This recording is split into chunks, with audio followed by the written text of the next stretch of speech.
ashama ilmaan oromoo kan biyyoota garaagaraa teessanii karaa sooshaal miidiyaa qabnu hundaan feesbuuka, teektaaka, instagram, yuutuubiin illee kan hordoftan hundi keessanuu nageenyi rabbii bakkuma isin jirtanitti isin bira haa ga'u kan isiniin joo ana Rooba Ahmed. Qopheessaan sagantichaa jechuun himaan numa himaa didaan numa didaa itti oromoon akkuma ka viidiyoo kanarratti isiniin jedha. Laal waan takkanan dhiisoo jettee sin dhiisisiftu qabeenya kan kee ka dhuunfaa keetii namni yoo sirraa fudhate humnaan gachiiftee hirriibni sin qabu jechuudha. Waa'een dhimmi daangaa Oromiyaa keessattuu baha Oromiyaa kanarratti deemu jiru waan halkan tokko gachiibsee nama bulchuu miti. Ammallee babal'ifannaan daangaa dachaa meeqaan itti fufee jira. Dachaa meeqaan ummata keenya ummata cinaaksan buqqaasanii lafa isaanii irra qubatanii akka waan isaan irratti ijaaru jiran kaleef dheengadda argutti jirraa jechuudha. Kana kan godhe eenyu bulchiinsa godina Harargee Bahaati. Gizee aangoon takka sii kennamte godina tokko bulchi jedhanii si kennan waan achi keessatti hunda itti gaafataman bulchiinsa sanii jechuudha. Bulchiinsa sani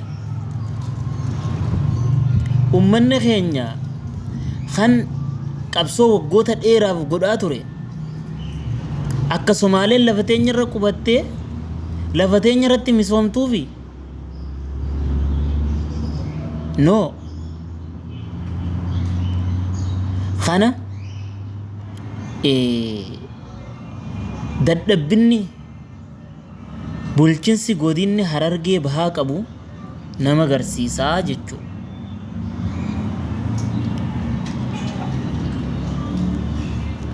Inni bulchiinsi Harargee Bahaa qabu nama agarsiisaa jechuudha. Isinii galee namni gaafa si tuffate gaafa abbaa tuffate ilmaan jalan naannes akkasi. Somaalonni tuffii bulchitoota godina Harargee Bahaatii fi godina Harargee Lixaatii qaban keessattuu bulchitoota akka naannoo Oromiyaatti qaban tuffii maal nu godhanii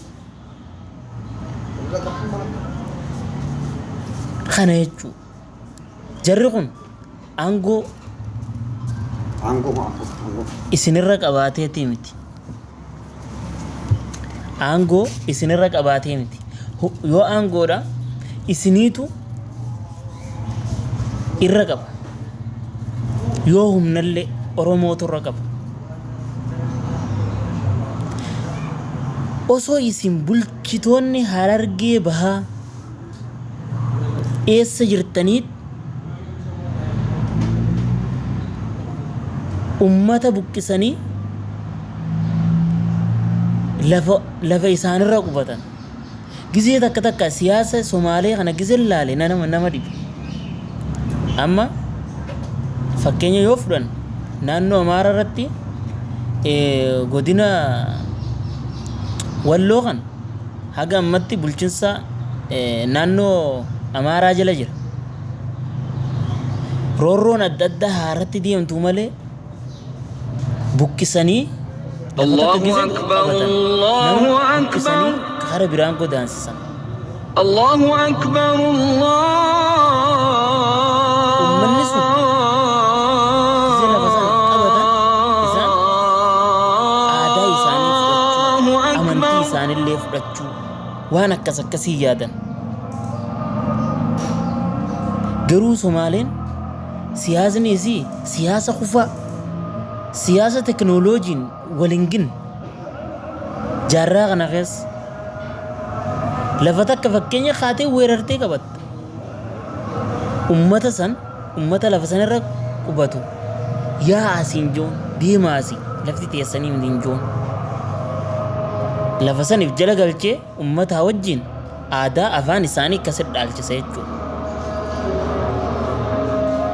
kan naannoo Somaalee garuu kanarraatti waan sayyaabsisu keessattuu شكرا اخواتي bulchiinsi Harargee bahaa mootummaan naannoo Oromiyaa waan kana waan callisee taa'eef naangal moo harka keessaa qaba moo iyyannoo hawaasni oliyyatuutu isa biran geenye kun rakkoodha osoo namni isinitti himu osoo social media kanarratti waan deemu jirtan gartanii gaafa lafti tun ammallee isin harkaa baate boode akka dirree dhawaa kanaaf jijjigatti teessanii boochan isinii galee اخواتي akkasi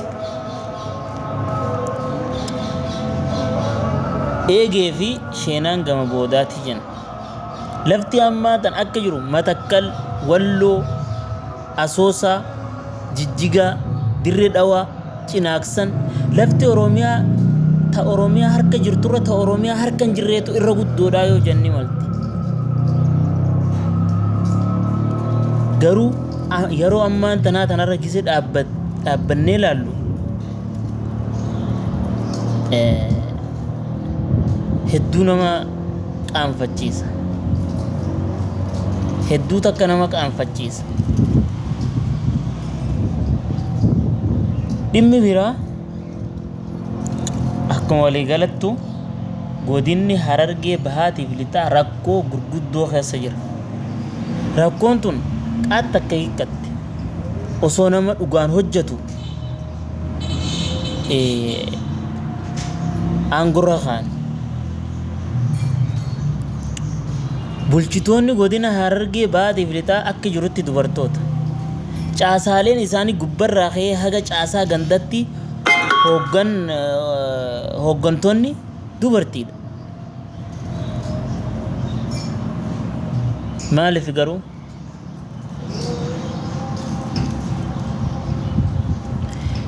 isaa waa'ee amma gisee takka gisee waan takka takka laalte nama ajaa'ibsiisa inuma asii lafa Somaaleen daangaa ummata daangarraa buqqisu jirti lafa weeraru jirti bulchitoonni Harargee bahaatiif Harargee lixaa maal jan maarree sabaa sablammootaa waggaa 21ffaa moo waggaa 20ffaa janiiti kabajutti jiran isaanuu sabaa sablammoota hin beekne ati maal gootaa beekta sabaa sablammoota ummata kanaaf filatee achi si kaa'ee bara ummata ati har'a haqa isaa dubbatuu diddee rakkoo isaa irraa hiikuu diddee zim jettee teessu kan ummata kana qabsaa'ee qabsoo isaatiin gara aangootti si fideera kadantaa ummata kanaa cinatti dhiiftee dantaa mootummaa dantaa paartii qofa ooftuuf